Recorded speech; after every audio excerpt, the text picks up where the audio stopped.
अपने इस मासूम बच्चे के साथ कैसे जिंदा रहूंगी। उनकी गोद में बच्चा था, चारों तरफ वीरानी थी, कोई इंसान नहीं, कोई आवाज नहीं, सिर्फ खौफ और तन्हाई। हाजरा आसमान को देखती, आंखों से आंसू बहते और दिल से अल्लाह को पुकारती, या रब मेरी और मेरे बच्चे की हिफाजत फरमा।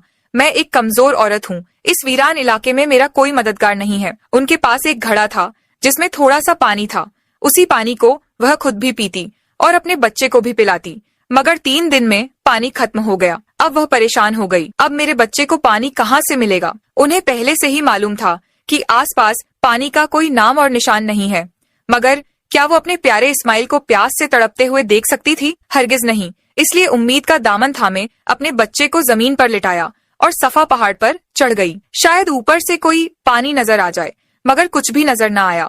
फिर दौड़कर मरवा पहाड़ पर, मगर वहाँ भी पानी का नामो निशान नहीं था। दोस्तों, जब किसी पर मुसीबत आती है तो उसका कोई ना कोई अपना साथ देता है, मगर आज इस सख्त और पथरीली जमीन पर एक बेबस माँ थी, अकेली अपने बच्चे को प्यास से तड़पते हुए देख रही थी और उसके लिए कुछ भी नहीं कर पा रही थी।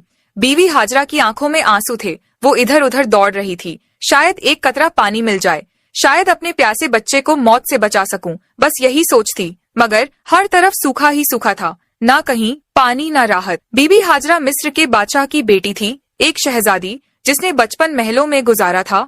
उन्होंने कभी ऐसी मुसीबत का सामना नहीं किया था। अब वह बार बार सफा पहाड़ की तरफ दौड़ती, शायद ऊपर से कहीं पानी नजर आ जाए। फिर भागती हुई मरवा पहाड़ की तरफ जाती, मगर हर बार मायूसी ही हाथ लगती। जब बेटे का ख्याल आता तो दौड़कर वापस झोपड़ी की तरफ जाती, देखने के लिए कि मेरा बच्चा जिंदा है या नहीं। यह तलाश सुबह से दोपहर में बदल चुकी थी। धूप तेज होती जा रही थी, सूरज जैसे मक्का के पहाड़ों को जला रहा हो। बीवी हाजरा प्यास से बेहाल थी और उनका मासूम बच्चा भी पानी के लिए बिलख रहा था। जोनपड़ी के अंदर वह बच्चा रो रहा था और बाहर उसकी माँ हर तरफ पानी की तलाश में दौड़ रही थी। आखिरकार थक हार कर बीवी हाजरा सफा पर गिर पड़ी। अब उनके अंदर पानी की तलाश की भी हिम्मत नहीं बची थी। मौत उन्हें अपनी आंखों के सामने नजर आ रही थी, बच्चे के रोने की आवाज आ रही थी, मगर आज वो बेबस माँ कुछ कर नहीं पा रही थी। उस बच्चे की तड़प देखकर उनकी आंखों से आंसू रुक ही नहीं रहे थे। वो बार बार अल्लाह से फरियाद करती रही, ऐ अल्लाह मेरे बच्चे की हिफाजत कर, मैं उसे अपनी आंखों के सामने मरते नहीं देख सकती।